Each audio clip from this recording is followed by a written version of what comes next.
मैया।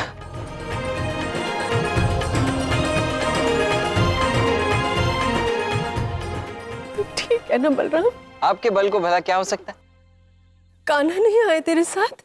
मैं यहाँ हूँ मैया।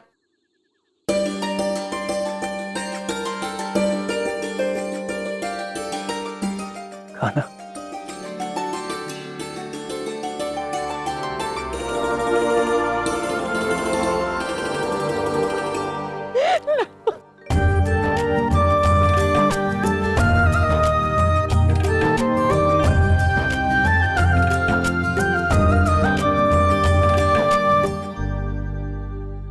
तू आ गया लल्ला अपनी मैया के पास। कैसे नहीं लौटता?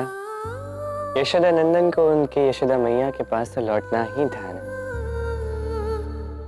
आप ही ने तो कहा था, यदि मैं आपका सच्चा पुत्र हूं तो मैं अपने माता पिता को कारावास से मुक्त कराऊंगा। अब देखो, मैंने कंस को परास्त भी किया और मेरे माता पिता को मुक्त भी करवाया। तेरे बाबा ने मुझे सब बताया है कि तूने कैसे अपने पराक्रम से उस क्रूर कंस का अंत किया है। अब यदि सत्य कहा जाए तो बालपन से आपके हाथ का बना माखन खाता आया हूं ना मैं। तो सारा पराक्रमी, सारा बल आप ही की देन है मैया। मैया, वो रेवती जी हैं।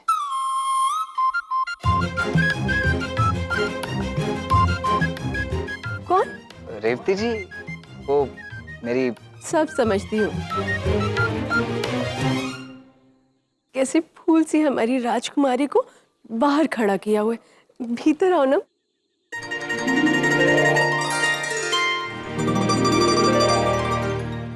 नहीं मैया, मैं तो केवल आपकी बहू हूँ और यहाँ आपका आशीर्वाद लेने आई हूँ। आज से तुम मेरी बहू नहीं, मेरी पुत्री हो।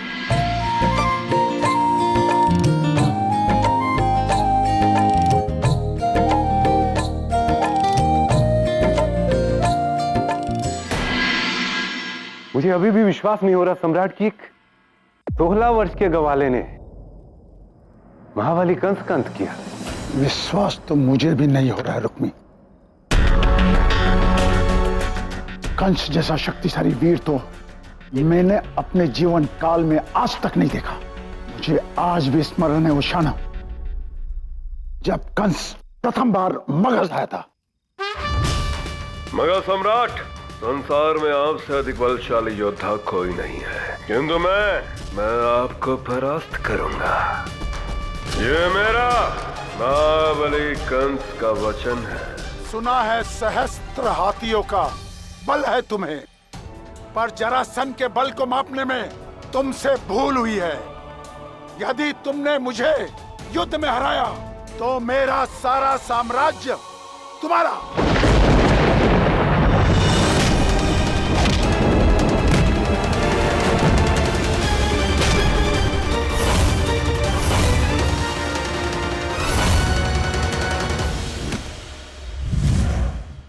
हमारा युद्ध कई दिनों तक चला, पर मैं कंस को परास्त नहीं कर पाया और ना ही मुझे।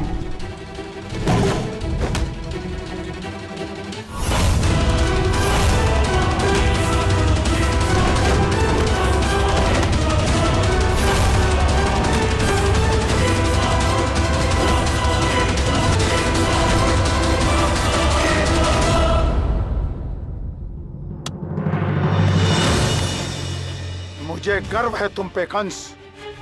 पृथ्वी पर एक तो ऐसा योद्धा जो जरासंध के सामने खड़ा होने का बल रखता है, जिसे जरासंध परास्त ना कर सका।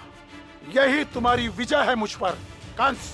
मैं मगध सम्राट जरासंध तुम्हें इस द्वंद्व का विजेता घोषित करता हूँ और अपने वचन के अनुसार अपना सब कुछ अर्थात मेरी दोनों पुत्री अस्थि और प्राप्ति तुम्हें वधु के रूप में देता हूँ कंस। उस कृष्ण ने केवल कंस का वध नहीं किया है, मेरा बलि मित्र मुझसे छीना है, मेरी पुत्रियों का सौभाग्य छीना है उसने मुझसे। अवश्य कोई माया, कोई छल हुआ है मेरे दामाद कंस के साथ, और उस कृष्ण के प्राण लेकर मैं इस छल का प्रतिकार लूंगा कृष्ण के वक्त से। मुखिया पद के चुनाव के लिए हम सब यहाँ एकत्रित हुए। चुनौती जीतने के बाद भी राधा ने इस पद को अस्वीकार किया। सोचने की अवधि देने के बाद भी राधा अपने निर्णय पर अटल रही। ऐसा करके राधा ने इस पद का, उसकी गरिमा का, उसके प्रतिष्ठा का अपमान किया है, जो उचित नहीं है। इसलिए परिस्थिति को देखते हुए मैं यह सुझाव देना चाहता हूं कि महाराज नंद। एक क्षण रुकिए तो स्वामी। माना कि नंद जी सज्जन पुरुष है, परंतु है तो ये बरसाना के शरणार्थी ही ना, और शरणार्थी को शरण दी जाती है, राजा नहीं बनाया जाता है। मैं ठीक कह रही हूं ना स्वामी? बरसाना का मुखिया बरसाना का ही कोई होगा, और वो भी युवा, ताकि वो अपनी नई सोच से बरसाना को विकास की ओर अग्रसर कर सके। और ये सारे गुण केवल मेरे भाई अयन में। इस पूरे गांव में उससे योग्य और कोई नहीं। अयन ही सर्वश्रेष्ठ है। कुटिला और जटिला के कथन से मैं सहमत हूं। यदि आप में से कोई भी स्वयं को, किसी को भी ऐसा लगता है कि वो अयन से श्रेष्ठ है, तो वो आगे आए।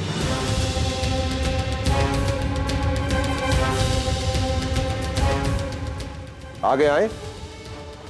यदि अयन गांव का मुखिया बनेगा तो गांव के लिए उचित नहीं होगा, किंतु जब कृष्ण ने पद ग्रहण नहीं किया तो मैं भी कैसे कर सकती हूँ?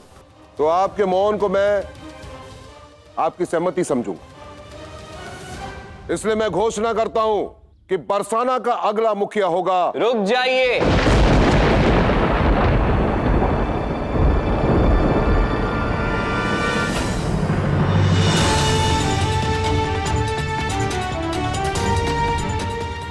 समय सीमा अभी पूर्ण नहीं हुई, अभी शेष है, और अयन से कहीं अधिक श्रेष्ठ और प्रतिभावान हमारी राधा, तो मुखिया तो हमारी राधा ही बनेगी।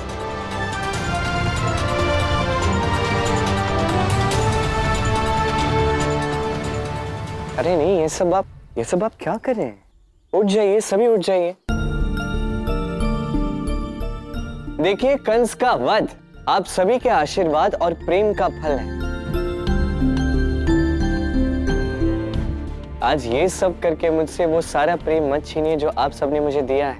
मैं आज भी वही बरसाना और वृंदावन का नटखट ग्वाला और यही रहूंगा। और इस ग्वाले की ओर हाथ अवश्य बढ़ाए, किंतु नमन करने के लिए नहीं, मुझे आशीर्वाद देने के लिए।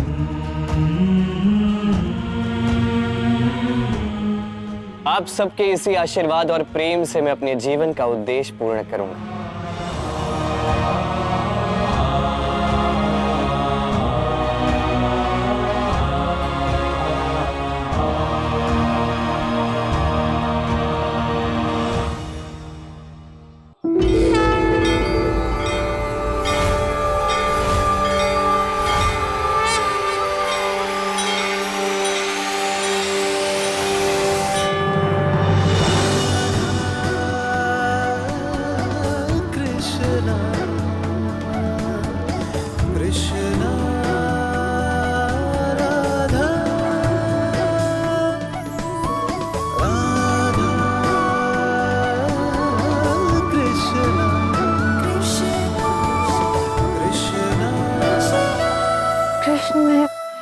मैं तुम्हारी दुविधा समझता हूं। राधा, हमारे जीवन का उद्देश्य एक ही है, इस संसार में परिशुद्ध प्रेम को साकार करना। जो राधा, इस जीवन में हमारे मार्ग अलग अलग हैं। तुम्हें रानी बनना ही होगा। ये समस्त संसार अनंत तक तुम्हें राधा रानी के नाम से जाने। मुझे अपने जीवन के उद्देश्य को पूर्ण करने के लिए, अपने जीवन में आगे बढ़ने के लिए यह आवश्यक था कि मैं मथुरा का राजा न बने, किंतु तुम्हारे लिए, तुम्हारे इस जीवन कार्य के लिए ये आवश्यक है कि तुम राधा रानी बनो। सखा की इच्छा मेरे लिए आदेश।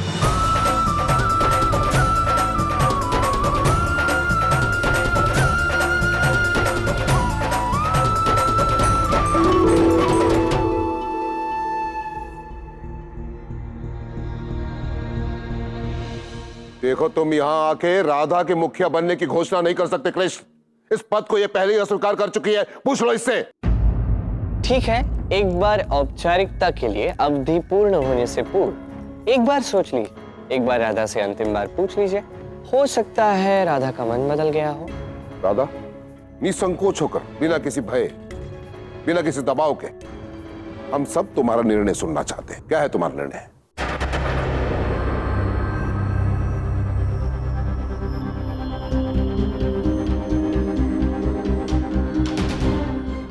अपने ससुर के प्रश्न का उत्तर दो राधा।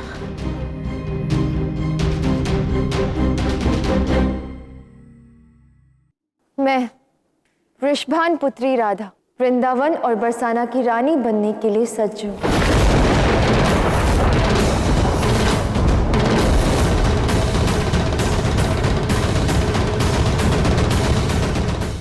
असंभव!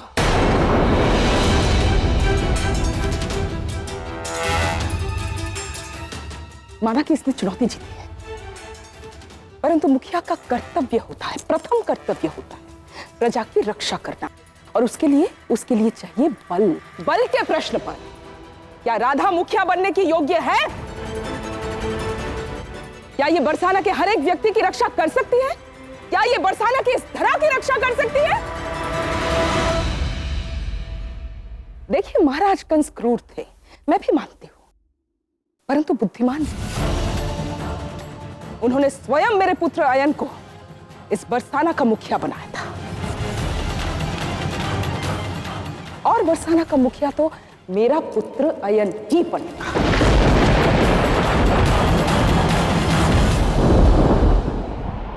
राजकुमारी, राजकुमारी, आपके भेजे गुप्तचर लौट आए हैं। कहाँ है? शीघ्र भीतर बुलाओ उन्हें। गुप्तचर प्रमुख, भीतर आ जाइए। प्रणाम राजकुमारी। तुम बताओ, क्या जानकारी लाए हो कृष्ण के विषय में? क्षमा कीजिए राजकुमारी जी, क्षमा कीजिए। हमने कृष्ण को बहुत ढूंढा, किंतु वो कहीं नहीं मिले। वो मथुरा में थे ही नहीं। हमने सुना शिक्षा प्राप्त करने के लिए संदीपनी ऋषि के आश्रम गया था। हम उसे ढूंढते हुए वहां भी गए, किंतु वो वहां भी नहीं था। जानते हैं, मैं रात भर सोई नहीं, आंखों में निद्रा नहीं समाती, मन अधीर है, और आप कृष्ण के विषय में कोई जानकारी नहीं लाई।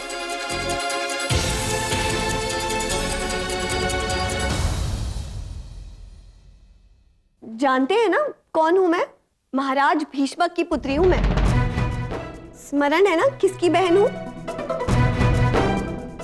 महाबली रुक्मी की।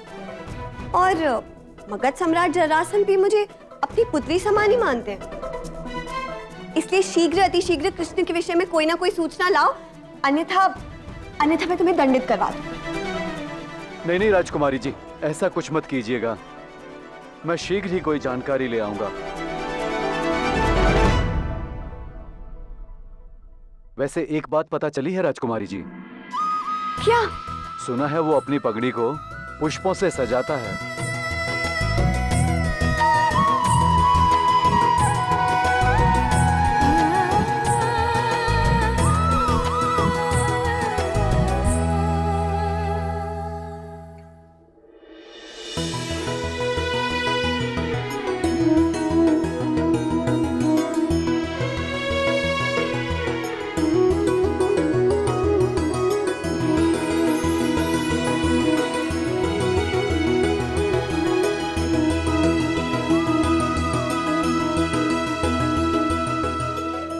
मुख पर मुस्कान का श्रृंगार ना देखा ना सही, पगड़ी पर पुष्पों का श्रृंगार तो समझ आया। अब तुम्हारी छवि स्पष्ट होने की दिशा में मैं एक और पग आगे बढ़ गई हूँ कृष्ण।